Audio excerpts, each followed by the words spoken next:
So, wait, we have connectathon, we have projectathon, you understand somehow the difference.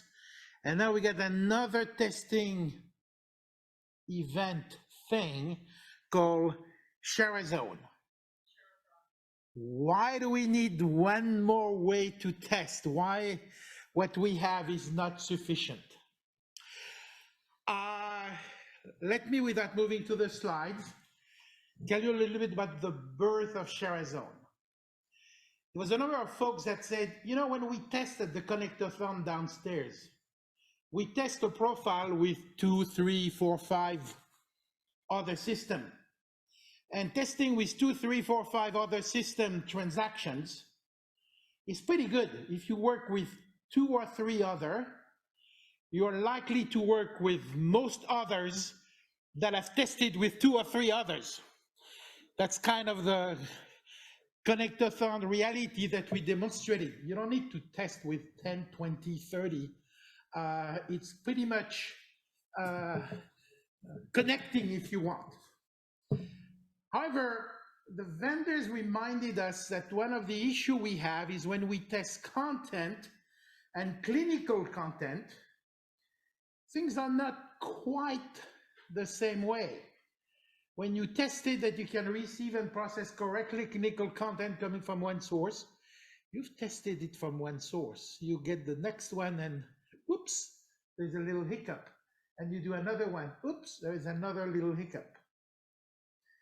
So how can we test complex clinical content in a large scale setting? And that is why Sharazone was born. Furthermore, there was 2 other requests, which is, yeah, we understand that for connectathon, we need to be in an event. We have to be kind of in a room because we need at least 2 or 3 other partners at the same time. We have to be all time synchronized, so we understand that. When we test content, I would like to test content with your system and my system. And because the testing is more one-to-one, we don't need to be in an event. So we should be able to do the testing 24/7 anytime.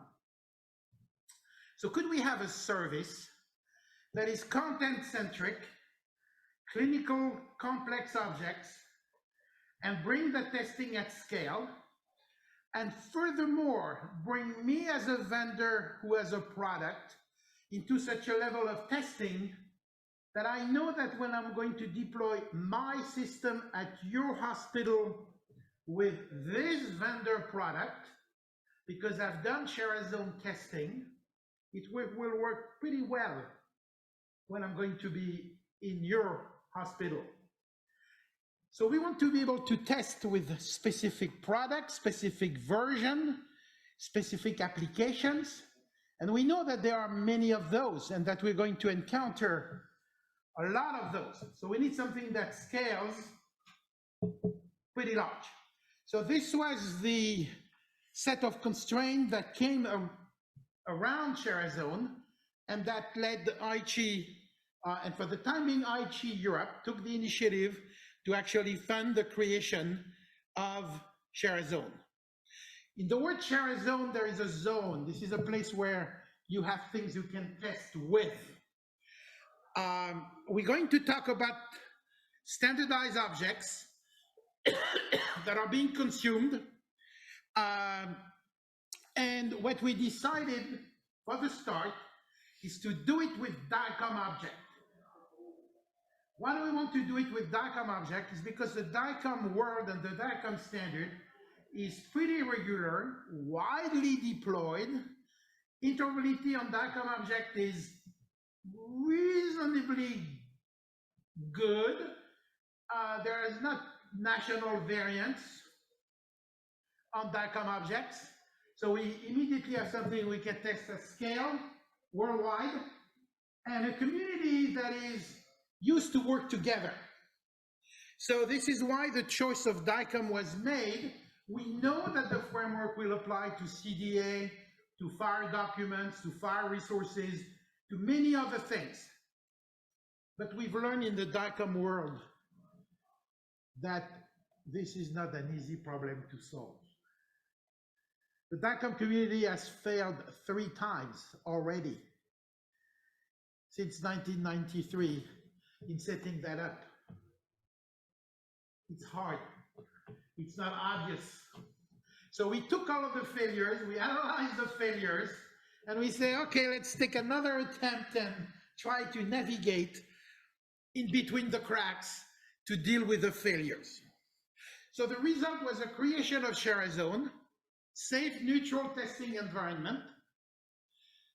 The idea is you submit an object, in that case it's a DICOM object, and the source submits a test suite with it. Because when I create an image and I create a clinical object, I have some intent with my clinical object. This is an image that has been created on a patient in such a context, and if you process it into your application, it should display in a certain way, and it should see some clinical traits or aspects or annotation or things that should appear to the receiving application. So having a test suite along with the object is creating an environment where the source is saying, hey, you know, I've created those DICOM objects for years. I've extended my technology and I created an object that does a little extra few things. Will your application crash when you receive it? Maybe, maybe not. Will it support it correctly?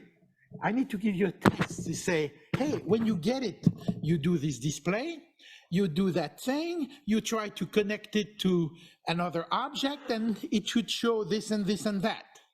And this was a request by the receivers. The receivers said, hey, dumping a bunch of objects in the repository and saying, use them for testing, useless. I don't know what those objects are. Do they come from a product? Is that product still in existence? What version is that product about? What is important about that object? So all of those questions create the need for this idea of bringing with the object a clinical test suite that highlights the expected clinical feature out of that object. 24/7, products can be commercial or open source, but you need to declare your product. I created this object on this product version, okay? And I can assure you that this is the one that I'm shipping. Or no, it was created on a prototype. It's a green technology here. But if you want to play with it, pretty useful for you, but you better know that it's not coming out of a product. Oh, but by the way, I have another version that was done 6 months later that actually is done with a shipping commercial product. Or I have a very old product that does those objects in a certain way that may not be as good as the new one, but if that's the one you encounter at a customer site, that's the one you need to test with. So you're beginning to see that we're playing with variables here that are way beyond the world of the connectathon or the projectathons. So how does it work? The creator is creating what we call a shared test input. One or more objects, a test suite that says take those objects, and they mean this and they mean that, do play whatever you need to do with your application, and this is what you expect it to see to do with that object. It's called a shared test input. That shared test input is provided to a consumer system that is taking and following the test suite to do the testing with those objects per the test input, the test suite. You have to produce a test report. There is even a test suite template that is easy to use as a test report. So you report what went well, what did not go well, what was unexpected. it didn't go well. It was not in the test plan. I found a few other errors that you may not be aware of. And that test report comes back to the source. The source is very interested to review that test report, because this is the other major criticism that we got. People say, why would I spend my time creating those shared test input if I'm not getting tangible feedback? And by the way, regulatory agencies are becoming increasingly interested in, have you really tested your product in a real world environment? And those test reports, some vendors have said, hey, they could actually be part of my regulatory product filing. The other important point is the consumer and the creator of the object need to be able to interact. The consumer is consuming and it doesn't go as planned. He says the creator is crazy. He's asking me to do something that makes no sense. I want to contact him or her right now and interact and get the point clarified so I can proceed with my testing. So yes, it's 24/7. Yes, it's completely offline, but you still want a component of online interaction.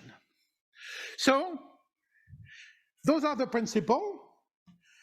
Just have to implement it.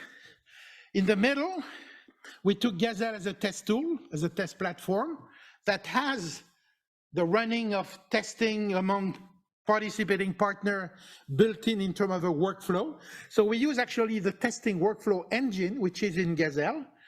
We use a repository of object that also exists in Gazelle. We repackage it and parameterize it, and this becomes the hub in the middle where the Sharazone participant use to interact and to perform their testing. So if you want to look for test reports, you look there and you can find test report that correspond to the product for which you provided a shared test input. A lot of value in the contract and the non-disclosure agreement. I'm not going to spend time there, but I can tell you that having had this reviewed by the lawyers of large and small companies was an interesting exercise, and a lot of marketing guys and product guys wondered how to make this a fair exercise. It's all been worked out. And in addition, we have an administrator, somebody that watches the overall process. And if you have a shared test input you started to test with, you started your test report, but you did not complete it, you're going to be reminded. It's been 2 weeks. You're not done yet. Please complete your test report, because the consumer is waiting and expecting feedback. So that's the role of the administrator, and the administrator brings everybody together once a month with a bunch of new ideas and debate. The last debate was, I have an artificial intelligence application I need to test. Could you cope with that? The answer is yes. I don't go into the detail, but all of the shared test input, the test report, and all of this for testing of AI application in imaging has been worked out, and the community that is on board is very happy to start this. It's not started yet, but the process is in place. The template, I'm not going to go into the detail. The chat process is something which is important, used by the administrator, used by the participants. It's a community. It's people that are working together with a purpose, which is they want to test their product, creators or consumers of objects, before they reach their customer sites. And they want to do that anytime. The price, that's the other challenge. We found that if you don't charge, you don't sustain. This cannot operate for free. There are resources. There's an administrator. You need to get people to meet. You need to improve the template. A number of things have to be done, but we priced the use of the service in a very special way. If you're a large vendor, you supposedly have more products, you pay more. If you're a small vendor, you pay very little, 200 euro per year. It's a subscription. You can test as many products as you want, deliver as many share test input as you want, produce as many reports that you want or receive reports as you want. Use is unlimited. Furthermore, if you're a creator, you pay 25% of the cost that a consumer would pay. Because we think that being a creator requires work, and the consumers we don't want them to have a free ride. So charging them a little bit was deemed by the participant a fair exercise. So this is the pricing matrix that is being used and has been found accessible and reasonable by the current participants. Different with Connectathon testing, I think that should be fairly obvious. I don't have time to go deeper into the detail, but essentially, we're not testing against a profile, although there may be a profile for the content of the object. Okay, we're testing against a test suite on clinical purposes and on the information being displayed. Those are the points where the difference between Connectathon and Sharazone is especially clear. Currently, we have 10 founder members, an interesting mix. Some large companies, 4 of them, some medium-sized company, 4 of them, some small-sized company, 2 of them, and they live very happily together. That was important to achieve. We've done the testing, and as I said, through DICOM, we are right now expanding the testing to SDOs. DICOM has new work item. They produce new objects. They want to put those objects on Sharazone before the standard is finished, put a sample representation of the public comment version of the object. We're in discussion with DICOM, the same thing with IHE, in saying, bring objects that are in your profile. Forget about the transaction for the time being. You'll go and test the transaction in IHE. So getting XDO, radiation oncology, we are under discussion, and we have just started the discussion with the laboratory for the digital pathology environment. Digital pathology objects are not simple images. They are actually rather sophisticated objects with a lot of display features and navigation where you want to do Sharazone testing with those. We think we will expand this service with other content, CDA and FIRE documents. We think that national project could have a Catalyst installed clone of that service dedicated to specific objects that are being exchanged in the context of a national program. Because vendors have new product version, they need to test all the time. Where are those objects? Who has tested? Not testing. There is no workflow. There is no tracking, or it's done manually. It's a mess, essentially, in most national programs, in terms of keeping the content being tested. So that's where we stand today. Feel free to access on the IHE-Europe website, the IHE Sharazone area. You will find this presentation with even more slides, with samples, with a lot of information, and contact the Secretariat at IHE-Europe.net. We welcome applications, and don't worry if it's the middle of the year. We're not going to charge you the entire year. The money is not the objective. We simply want enough income to maintain the service and to deploy it. This has been and remains the IHE philosophy. So this is currently what has been achieved. The service has been run in a pilot mode half of 2011. It's now in production mode for 2022. And so far, we have 16 creator products, 15 consumer systems, and over 54 test reports that are being shared and made available. The service is managed by IHE-Europe and operated by IHE Catalyst. So the 10 vendors that you've seen are members, like you would become a member of IHE Sharazone. So you're welcome to join, to come and to test. Don't worry, if you think the only one to have some specific DICOM object to test, we'll easily find other like vendors or product vendors or competitors of yours to make your testing more meaningful. That's it. You know everything now about Sharazone.